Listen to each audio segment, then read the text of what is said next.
صحيح. وعادل امام قال ان احنا ضايعين وبتاع. يقول بقى، يقول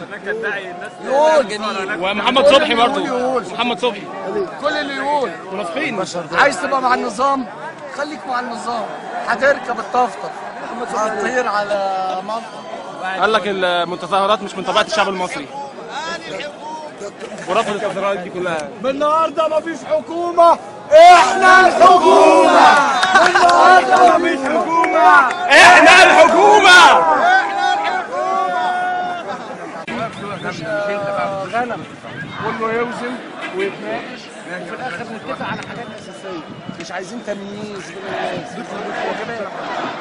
راجل زي الست لان كلنا بنتضرب مع بعض، مسلم زي مسيحي لان كلنا بنتضرب مع بعض اهو، لان كلنا جعانين اصلا زي بعض، مسيحي ومسلم كلنا جعانين زي بعض في 100 شكل من الجوع، جعانين حريه، جعانين عدل، جعانين شغل، جعانين عمل، كل حاجه. ما عندناش حريه. انا قعدت 25 سنه علشان اعرف اعمل نفسي.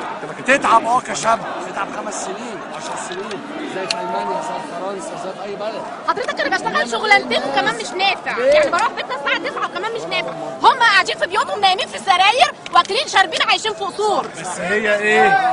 هانت. احنا كلنا بنقول يا رب.